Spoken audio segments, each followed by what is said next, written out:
Story. Once I was on a flight, an LL flight. Actually, I started doing this a long time ago. Whenever I was in an LL flight to go to the Rebbe or coming back from the Rebbe, is I would always stand up and go down the aisle and ask people to put on tefillin. This story must have happened 40 years ago, maybe more. Anyway, so I went down the aisle and I asked people if they wanted to put on tefillin. And some people did, some people didn't. I say, are you Jewish, sir?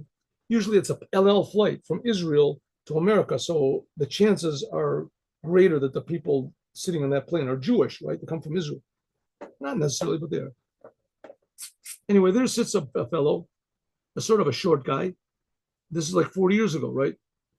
So 40 years ago, that was what now is 2020. So it was 1980, right? In 80. So 1980, that's like only 40 years, 35 years after the Holocaust ended. So there was still Holocaust survivors. So I asked this fellow who's sitting down, his like his shirt is open. He looks like a guy maybe in his 60s, something like that. And his shirt is open, and he looks like a healthy guy, and he's got a big chai, hanging on his chin. And I say, "Would you like to put on tefillin?"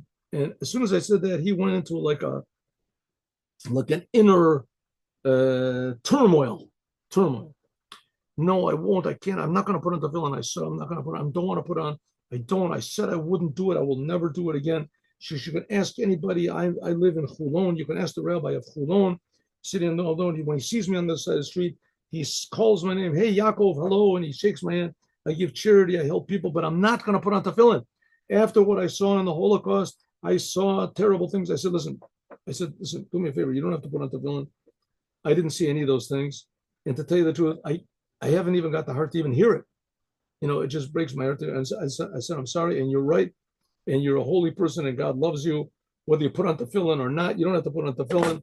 And even if you didn't see those things, but for sure, anybody who survived the Holocaust, that's okay. He said, I'm not going to, I hope you don't mind. I don't know, nothing personal. I said, no. I said, nothing personal. Just ask you, if you want to buy. I understand you 100%. You have 1,000 good reasons not to put on tefillin. And it could be that if I was in their situation, I also would definitely not put on tefillin. I don't know. But and nevertheless, thank you very much. I went. That was that. So that was sort of like shaky. I was sort of happy he didn't start to tell me about how the terrible things that he saw. Anyway, so I asked other people. Finally, I got to the front. I don't know what type of LL flight this was, but there was, in the front, there was like 3 seats. And then there was a big sort of a space in front of the people sitting there. So I said to the man sitting with his wife, and they were also about that same age, maybe in their 60s. And I said, would you like to put on tefillin? So the man said, no, I'm not going to put on. No, I don't want. So his wife said, put on, come on, Jack, put on. I said, I'm not going to put on, leave me alone. His wife said, come on, what do you care? Look at nice man. He came and asked you. He said, yeah, I said to him, yeah, I came all the way from Kfar Chabad just to ask you to put on tefillin. Haha. His wife said, put on. So finally, he gives in to his wife and he says, okay, all right, I'll put on tefillin. So he puts on tefillin. And so his wife explains that they went through the Holocaust together. They got married after the Holocaust, but they went through the Holocaust together. They were both survivors. And her husband doesn't really like to put on tefillin, but he's got nothing against him. And his wife says, well, why don't you ask Yaakov, our friend, Yaakov?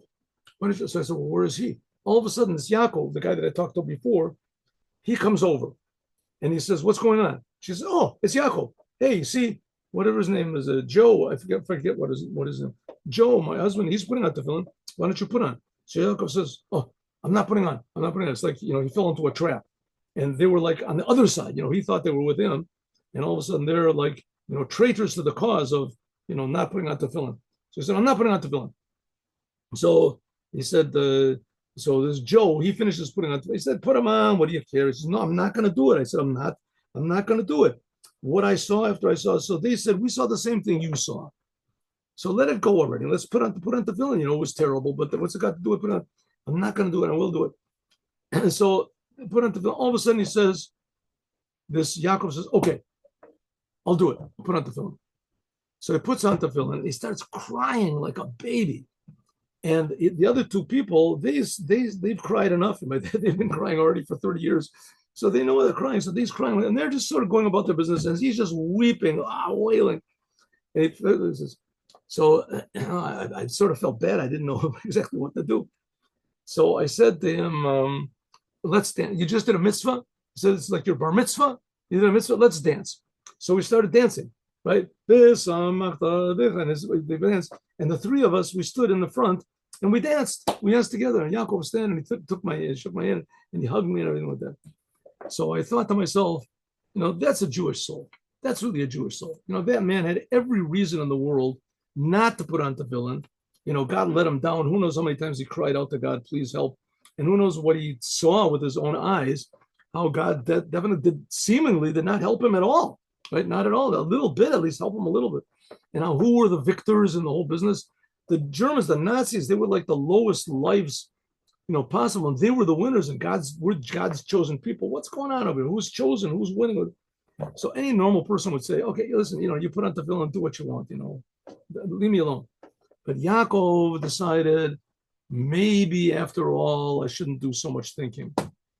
Maybe after all, there's something above logic here that's going on, and he put on tefillin. And that is really the true reason why every Jew should put on tefillin, because it's totally not understandable, makes absolutely no sense. Not only that, it is against making sense. It's against what we understand. And even so, we love God. Same thing the other way around. No matter what we do, God loves us. And that's what the tefillin symbolize. A link, an attachment. How do you call it? Staples. We're stapled to the Kodesh Baruch Hu, to the essence of God.